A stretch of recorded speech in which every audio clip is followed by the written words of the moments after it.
अब हम आप लोगों को भक्त प्रहलाद के बारे में भगवान की कथा को श्रवण कराने के लिए जा रहे हैं।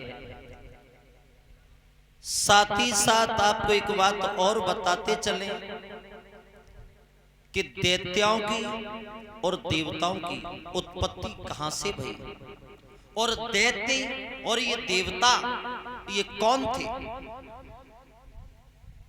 इनमें महाराज जी कोई ज्यादा अंतर नहीं था। दैत्य और देवता ये दोनों एक ही पिता की संतान थे, जिनका नाम था कश्यप ऋषि। और कश्यप ऋषि की दो पत्नियां थी, एक का नाम था दिति और एक का नाम था अदिति। अब दैत्य कौन होते और देवता कौन होते?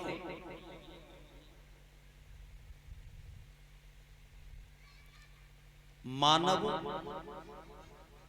दानव और देवता। मानव, दानव और देवता। तो मानव कौन होता है? मानव के मन का एक ही निर्वेरा, प्रभु मेरा सुमेरा और तेरा सुतेरा। ये कौन होता है? मानव। और दानव, दानव उसे कहते हैं कि दानव के मन का एक ही निर्वेरा, और मेरा सुमेरा और तेरा भी मेरा। जो हमारा है वो तो हमारा है ही है, लेकिन जो पड़ोसी का है वो भी हमारा है। ये कौन होते? दानव। और देवता, देवता तो आप जानते ही हो। तेरा तुझको अर्पण प्रभु क्या लागे मेरा, वो होते ही देवता। तो कश्यप नाम के ऋषि थे, इनकी दो पत्नियां थी, एक का नाम था दिति और एक का नाम था अदिति।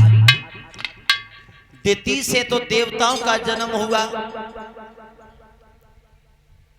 और अदिति के जब कोई संतान पैदा नहीं हुई है, एक दिन एक कश्यप नाम के ऋषि संध्या के समय जब तपस्या के लिए बैठे हैं, तपस्या कर रहे थे, तो आज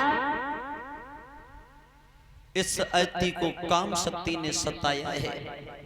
ये अपने पति के पास में पहुंची, कहने लगी महाराज आज मेरी इच्छा है कि आप हमारे साथ में संभोग करें, हमें रक्तदान की भिक्षा दें। कश्यप नाम के ऋषि कहने लगे आप नहीं जानती हो, ये संध्या का समय है, और संध्या के साथ में अगर हम तुम्हारे साथ में ऐसा करेंगे तो इसका परिणाम अच्छा नहीं होगा, गलत होगा। लेकिन भक्तों, जब कश्यप ऋषि को मजबूर किया है,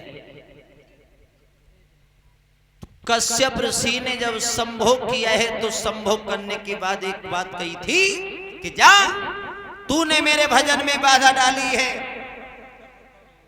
जा मैं तुझे श्राप देता हूं कि तेरे संतान तो होगी, लेकिन वो संतान राक्षस होगी, राक्षस। परीक्षित महाराज इसके 100 वर्ष तक गर्भ रहा, और 100 वर्ष के बाद जब इसके पुत्र पैदा हुए हैं, तो दोनों राक्षस प्रवृत्ति के पैदा हुए थे, जिनका नाम था हिरण्याक्ष और हिरण्याकश्यप। एक लड़की और पैदा हुई थी, जिसका नाम था सेहका।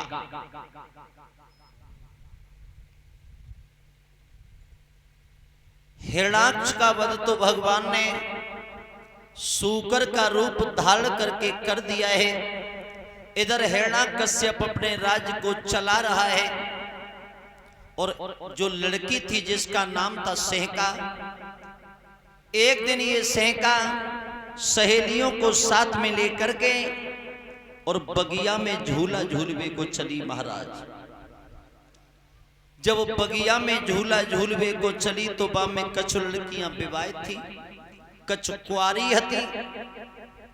तो लड़की जब बगिया में पहुंची है तो जिन लड़कियन की शादी हो गई हती वे अपई अपई ससुराल की बातें करने लगी।